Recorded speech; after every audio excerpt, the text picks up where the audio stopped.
다음 이슈로 넘어가겠습니다. 심재철 한국당 탄압이라고 지금 발끈하고 있습니다. 반면에 청와대, 정부, 민주당은 불법이라고 지적을 하고 있고요. 무슨 얘기일까요? 예산 정보 유출 전면전 과연 무엇이 관건일까요? 보겠습니다. 심재철 대 정부 청와대 예산 정보 유출 공방전 지금 치열하게 벌어지고 있습니다. 심재철 의원 예산 정보를 공개했는데 이런 내용입니다. 청와대 심야 주말 업무 추진비 2억 원 부적절을 사용했다. 주막 등 술집에서도 3천만 원 넘게 사용했다. 이렇게 지적을 했어요. 그러자 청와대 반박합니다. 추측성 주장이다. 청와대는 24시간 365일 근무하는 조직이니까 심야 주말에도 쓴다. 돈을. 그리고 일반 식당 영업 종료로 부득이하게 주점에서 사용했는데 무슨 소리야. 이렇게 해명을 했어요. 자, 그리고 심재철 의원 사용 용처 불명확한 사례들도 상당수 발견됐다. 그러니까 청와대는요. 업종이 누락됐다고요? 직불카드 사용 업종이 표기되지 않으면서 생긴 단순 오류일 뿐이다. 이렇게 또 해명을 합니다. 그리고 국가기밀 이렇게 주장을 하는데 거짓말이다. 국민 알 걸 위해 보고한 것뿐이다. 그리고 기재부에서 발급받은 아이디로 정상 접속을 했고 우연히 찾은 것이다. 이렇게 하니까 기재부는요.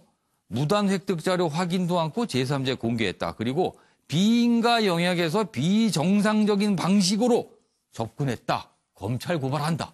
이렇게 나오고 있습니다. 자유한국당은요. 당장 야당 탄압이다. 반면에 더불어민주당은 무슨 야당 탄압이냐. 도둑이 몽둥이 들고 나대는 꼴이다. 이렇게 얘기합니다. 그리고요. 문희상 국회의장과 관련해서는요. 왜 압수수색, 국회의원실 의원회관 압수수색을 허가했냐 놓고 지금 한국당과 옥신각신하고 있습니다. 영상 보겠습니다. 비어, 호프, 맥주, 펍이 포함된 상호명이 118건에 1,300만 1,900원, 주막, 막걸리가 포함된 상호명이 43건에 691만 7천원, 이자카야 상호명이 38건, 557만 원, 와인바 상호명이 9건, 186만 6천원, 포차 상호명이 13건, 257만 7천원, 바 상호명이 14건, 139만 원이었습니다. 비인가 정보를 무단으로 열람했다라고 지금 정부에서는 기재부에서는 주장하고 있는데 전혀 아닙니다. 이미 기재부에서 아이디를 발급받았고 그 발급받은 아이디로 정상적으로 접속을 해서 우연히 찾게 된 겁니다. 이번에 유출된 자료는 업무 추진비뿐만 아니라 행사비, 여비, 기관 운영 및 관서 운영 경비 등 폭넓은 비용 항목에 걸쳐 현 정부가 출범한 2017년 5월 10일 이후 상세 집행 내용을 포함하고 있습니다. 또한 자료가 유출된 기관은 기재부, 국세청 등 심재철 의원이 소속된 기재위 소속 기관뿐만이 아닙니다. 대통령 비서실 및 국가안보실, 대통령 경호처, 국무총리실, 법무부, 헌법재판소, 대법원 등 37개 기관에 이르고 있습니다. 문제는 로그인 이후에 비인가 영역에 비정상적인 방식을 사용하여 접근하고 비인가 자료를 불법적으로 열람 취득하였다는 점으로서 불법적인 자료의 외부 유출 및 공개가 계속 반복되어 심재철 의원을 사법기관에 추가 고발하는 것이 불가피하게 되었습니다.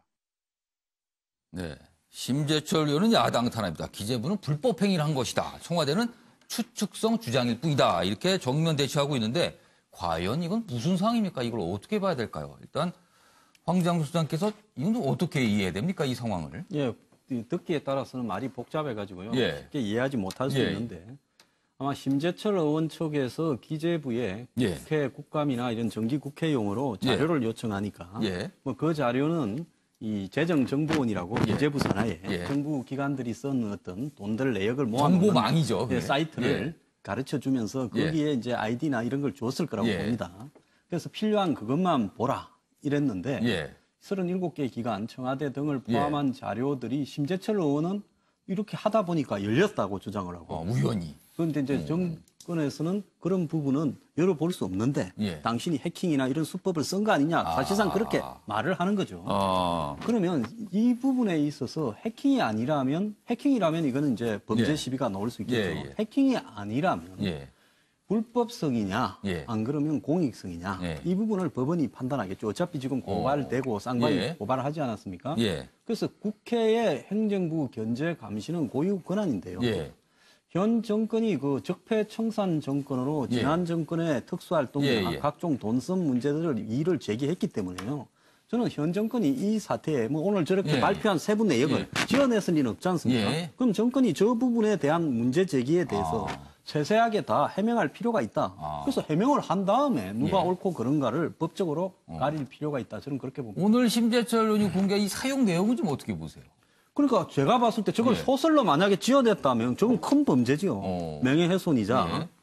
그렇기 때문에 제가 봤을 때 저걸 지어내지는 않았을 거다. 그럼 정권은 정권대로 그 사용 내역에 대해서 예. 바든 와인 바든 포차든 이자카야든 해명할 문제가 있다라는 거 아니겠습니까? 예. 그러니까 저게 이제 주말에 쓴 부분, 백화점에 쓴 부분, 심지어 예. 미용실도 등장하고 예. 그러는데 그게 맞는지 아닌지 정권이 자료를 다 공개하면서요. 하면 해야 될 건데 과연 이 논란이 자료를 다 공개하면서 서로가 죽고 죽이는 이런 둘 중에 하나가 살자라는 그런 게임으로 가겠느냐? 저는 그러지 않을 거라고 봐요. 왜 자료가 자꾸 공개되면 예, 예. 불리해지는 측면이 있으니까. 그렇다면 쟁점이 좀 두 가지네요. 자료를 확보화된 과정인데 기재부에서는 비정상적인 방식이라고 했고 심재철 의원 측은 우연히 뭘 검색하다 보니까 나온 거다라는 부분. 이게 하나 쟁점이고 또 다른 쟁점은 그렇게 통해서 나온 자료들 보니까 이게 심야 주말 또는 뭐 주점에서 사용했다. 이런 내용이 있는 게 문제다. 이렇게 지금 주장을 하는 부분. 그리고 이거는 다 이해할 만한 내용이다라는 청와대 해명. 또 여기가 쟁점이 되겠네요. 알겠습니다. 자, 김현성 미디어 본부장께서는 이 상황 어떻게 보십니까?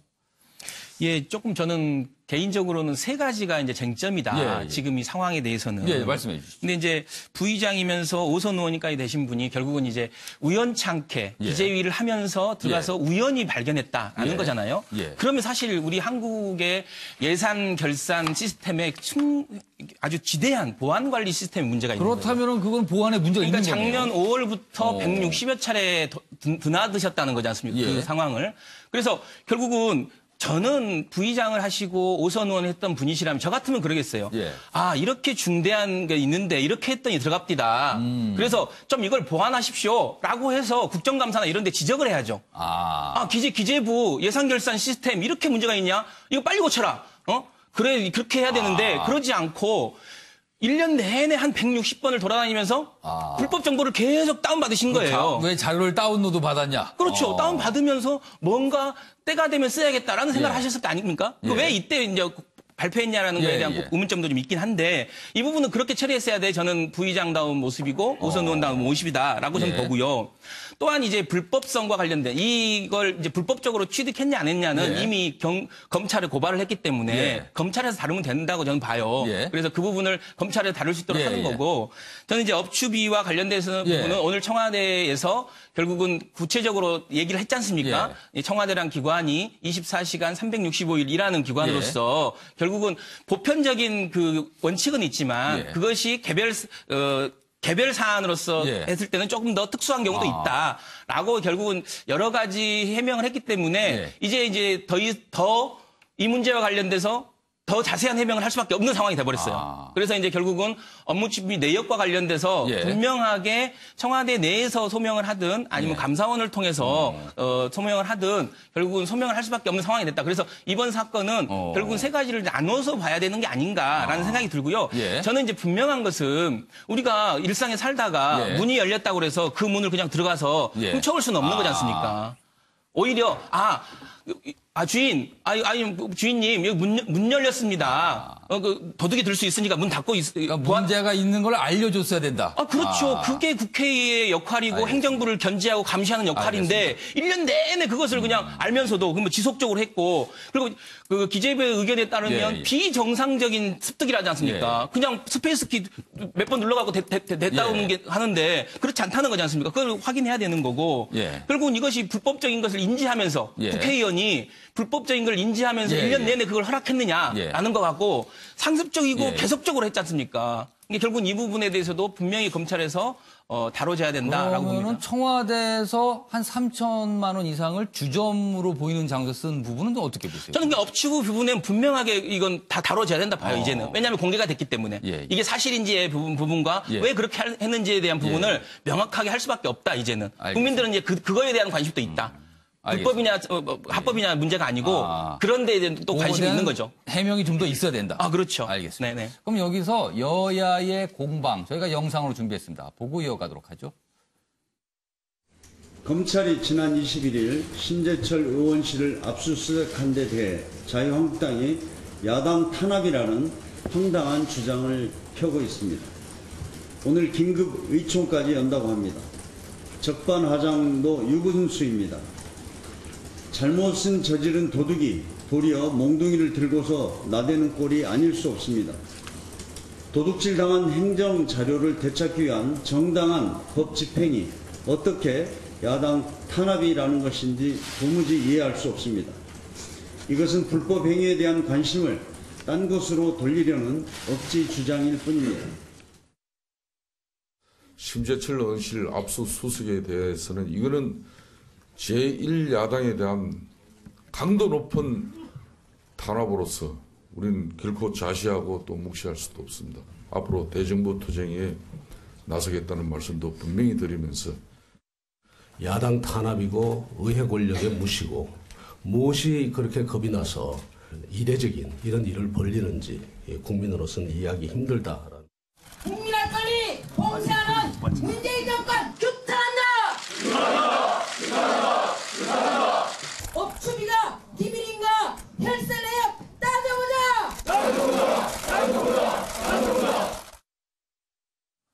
정은각 해설님, 지금 이 상황 어떻게 보십니까? 그러니까 우선 비인과 불법성에 대해서 예. 입장이 다르죠. 그러니까 비인과 불법성이 있는 내용이기 때문에 그 기재부에서는 그걸 돌려달라고 요청을 했는데 그 심의위원실에서 그걸 돌려주지 않기 때문에 검찰 고발까지 가는 상황인데 어쨌든 그 부분에 대해서 이제 검찰 수사로 밝혀낼 수밖에 없는 상황이죠. 근데 지금 어떻게 보면 굉장히 이제 정치적 공방 전면전 양상으로 가는데 그 부분에는 앞서 설명도 있었습니다만 그 안보시라든가 상당히 국가 안위와 관련된 내용들이 포함되어 있다라는 게 기재부의 설명 아닙니까? 그렇죠. 그러니까 그런 부분들에 대해서는 좀 더 그 확인 절차를 거친 다음에 그 시간을 두고 해도 될 텐데 너무 성급하게 이제 폭로전 양상으로 가는 부분들 이 문제점에 대한 그 지적들이 있어 보이고요. 그리고 어쨌든 상황이 이렇게 된 마당에서는 핵심 내용은 그 업무 추진비가 불법하고 부당하게 정말 집행이 됐는지 여부에 이제 앞으로 초점이 될 겁니다. 그 부분에 대해서 명확한 해명이 있어야 될 것이고 그 부분에 대해서 예를 들면 그 발표를 할 때도 정말 그것이 맞는 것인에 대해서 면밀한 검토 속에 하는 것이 저는 맞다고 봅니다. 그러니까 최근에 1년에 공개한 내용 중에서는 예를 들면 해외 호텔은 그 코드가 잘못돼서 그렇다. 그렇죠. 그런 해명도 있었습니다. 잘못된 것들이 지금 드러나고 있거든요. 그래서 그런 부분들이 이게 서로 다 어떤 무엇을 위한 것인지 이 부분에 대해서 좀 차분히 좀 짚어볼 필요가 있어 보입니다. 지금 보면은 정보를 확보하게 되는 과정에 대한 논란 그리고 그 정보의 내용을 둘러싼 논란 두 가지 축으로 지금 가고 있는 것 같습니다. 김한규 변호사 어떻게 보세요? 그 심재철 의원 측에서는 일단 비브레인에 접속해서 그 팩스패스를 2번 탁 연탈했더니 그 행정정보를 연락할 수 있었다. 즉 이게 해킹이 아니다라고 이미 항변을 했죠. 사실 이 부분은 사실은 이미 뭐 심재철 의원 쪽에서는 충분히 내부 논의 결과일 겁니다. 왜냐하면 이게 그 정보통신망법상 해킹에 우리는 해킹이 아니다. 이것만 지금 빠져나가면 법적으로는 좀 문제 없는 거 아니냐. 그 다음부터 영역은 이 행정정보 속에 있는 내용들에 내용으로 가게 되는 거죠. 국민의 알 권리 대상 아니냐. 이건 명분이 생기거든요, 사실. 그래서 이 해킹 여부에 대해서는 이제 검찰 수사를 지켜보면 될 것 같고요. 그보다 더 의미가 있는 것은 이제 이 국민의 알 권리가 되는 업무 추진비지 않습니까? 이거에 대해서는 국민들은 이런 게 있었어? 그러니까 이전에는 역대 정권에서 공개되지 않았던 겁니다. 여태까지 현재는 지금 장차관만 공개되고 있는 거를 폭이 엄청 넓어진 거죠. 내용을 보니까 좀 궁금하긴 합니다. 사실. 근데 사실 이런 게 이 물결이라는 게 한번 오픈이 되면은 그다음은 좁아질 수가 없습니다. 이 알 권리. 그래서 뭐 이 공방에 대해서는 정치 공방이든 아니면 이제 검찰 법원 수사 법원의 판단에는 뭐 검찰 수사에 밝혀지겠지만 심재철 의원의 뭐 의정 활동에서 손에 꼽히는 업적은 되지 않을까. 국민의 알 권리가 굉장히 넓어졌고 그만큼 고위공직자들, 공직자들의 이런 국민의 세금을 어떤 쓰는 정도에 있어서는 한층 투명하게 됐다. 뭐 이 정도는 전망이 됩니다. 큰 본인의 의정 활동 중에서 큰 어떤 궤적이다. 네, 큰 업적이라고 보시네요. 알겠습니다. 고영신 전 교수께서는 어떻게 보십니까, 이 상황? 뭐 보안 관리 부실이라든가 예. 불법성 여부는 앞서서 말씀이 있었는데 어쨌든 국회의원, 국회라는 게 뭐 하는 것입니까? 법을 만드는 거고 예산을 심의하는 게 두 개가 가장 큰 일이에요. 그거를 하라고 국회의원이 있는 거예요. 예산이라는 건 뭡니까? 국민들이 세금을 내서 예산을 쓰기 때문에 그것을 철저히 감시하는 것이 국회의 역할이거든요. 그런 점에서 만약에 뭐 불법적인 어떤 취득을 했다든가 해킹을 통해서 또 아니면은 국가 기밀을 폭로를 했다든가 그러면 모르는데 아마 지금 나온 것은 국가 기밀은 없는 것 같아요. 그렇지 않습니까? 업무 추진비 이 부분이거든요. 업무 추진비는 영수증이 첨부가 되는 비용입니다. 그래서 다 공개를 하게 되어 있는 거예요. 근데 지금까지 논란이 됐던 게 뭡니까? 전 정권이라든가 이렇게 하면서 가장 크게 논란이 된 건 특활비 아닙니까? 사실은 특활비의 경우는 영수증 그런 거 필요 없이 쓰도록 되어 있는 거예요. 근데 그걸 잘못 썼다 해갖고 지금 전직 대통령도 수사를 받고 있는 그런 상황 아닙니까? 그렇다 한다면은 지금 이 업무 추진비 부분에 대해서 여러 가지 부적절한 사용 여부가 있느냐. 앞부분에 있어서 뭐 불법성 여부나 이런 것은 검찰 수사를 하든 뭘 해서 밝혀질 일이고 특히 또 하나는 그렇게 허술하게 보안관리, 국가 기밀이 있는 사안에 대해서 기재부가 그렇게 허술하게 보안관리를 했다는 거 그 부분도 문책을 당연히 당해야 하는 거고. 허술하게 이게 유출이 그렇지 않습니까? 두 번 패스를 백패스를 하니까 다 열렸다는 거 아닙니까? 우리 언론도 뭐 취재를 하다 보면 그것이 정상적인 방법으로만 꼭 취재는 되는 건 아니지 않습니까? 물론 뭐 기재부는 여러 단계를 거쳐야 된다고 오늘 해명을 설명을 했어요. 비정상적이라도 불법적이 아닌 취재를 해서 보도를 하는 게 현실적 아니에요. 자기들한테 불리한 내용을 어느 정부 기관이든 취재원이 내놓은 적은 없잖아요. 그러기 때문에 이 업무 추진비 이 부분은 당연히 밝혀져야 하고 그것이 적절성하게 써야 되느냐 이 부분에 대해서는 누가 해명을 해야 합니까? 그건 정부에서 청와대든 뭐 어디든 간에 그 밝혀야 하는 거죠. 그러나 만약에 그 안에 그 자료 안에 국가 기밀 사항이 있는데 이 부분에 대해서 심재철 의원 측에서 폭로를 계속했다. 그다음 그건 또 별개 문제인데 지금까지는 그 부분은 아직까지 뭐 무슨 기밀이 나왔다 이런 얘기는 없지 않습니까? 획득을 했는데 그것이 불법이냐 여부는 변론을 하더라도 아직 나오지 않은 부분 가지고 무슨 얘기할 필요는 없지 않겠나 그런 생각이 정보의 내용에 조금 더 방점을 두시는 말씀을 하신 것 같아요. 아니 업무 추진비 이 부분에 대해서 우리가 봐도 부적절한 사용이 있었던 것으로 이렇게 추정이 되기 때문에 뭐 그것을 청와대는 이제 추정이라겠지만 그 부분에 대해서 명확하니 밝혀야 하고 그것을 그런 일을 밝히는 게 국회의원이 할 일이다 그런 얘기죠. 알겠습니다. 정기랑 교수께서는 어떻게 보세요? 이 상황. 저도 뭐 큰 틀에서는 이게 두 가지 나눠서 좀 볼 필요가 있다는 생각이 들어요. 하나는 이 소위 기재부의 주장처럼 이 예산 자료가 이른바 해킹 등 불법적인 방법에 의해서 유출됐다면 이건 사법 처리 대상이죠. 그래서 아마 검찰이 지금 검찰 고발은 검찰이 고발이 된 거고 압수수색영장 법원이 또 그래서 압수수색영장을 발부해주지 않았겠습니까? 상당히 입법부에 대한 부담이 있음에도 불구하고 지금 법원이 발부해 준 거란 말이에요. 자 그런 측면에서 불법 유출은 당연히 응당 사법 처리돼야 된다. 그리고 이를테면 보안 시스템에 만약에 문제가 있었다. 이거 철저히 조사가 돼서 책임자 뭐 처벌이라든지 규명이 돼야 되겠죠. 자 그러나 또 한 축은 뭐냐면 이른바 여기서 밝혀진 내용입니다. 확보된 자료가 알고 봤더니 정부 기관장들의 업무 추진비 내역이란 말이에요. 주로 내용이. 자 이런 거라면 정부는 뭐 이걸 기밀 사항이라고 하지만 기본적으로 국민 입장에서는 기관장들의 업무 추진비 내역 이거 볼 권리가 생기는 거죠. 봐야 되겠다는 생각이 들 수밖에 없는 거죠. 국민 입장에서는. 그렇다면 이것을 청와대가 일단 이건 이렇고 저건 이렇고 24시간 일합니다. 아니 국회의원은 24시간 일 안 합니까? 그럼 마찬가지예요. 청와대가 이것을 해명하기보다는 감사원 감사를 자청하라 이거예요. 청와대 지금 바쁘잖아요. 할 일 많잖아요. 감사원 감사 통해서 이거 풀자라고 가자는 문제가 거죠. 없다면 당당하게 받아라. 당당하게 받죠. 사법 처리 사법 처리로 가고. 자 마찬가지입니다. 심재철 의원이라든가 자유한국당이 무슨 호재를 만났냐. 야당 탄압 별로 국민적 설득력 없습니다. 그다음에 무슨 국감 보이콧 막 운운하고 이거 자칫 잘못하면요 자살골 될 수 있어요. 그렇기 때문에 이걸 너무 지나치게 정치 공방으로 끌고 가지 말고 사법 처리와 감사원 감사라고 하는 두 가지 어떤 이 채널로 문제를 풀어갔으면 하는 게 제 판단입니다. 알겠습니다. 지금 이게 자칫 굉장히 복잡한 내용인데 오늘 나와준 6번의 패널에서 아주 쉽게 처리를 해주시지 않나 싶습니다. 시청자 여러분께서도 아마 좀 정확하게 이해를 하시지 않았을까 싶습니다. 다음 주제로 가겠습니다. 식사도 안 하고 있다. 병세가 위중하다.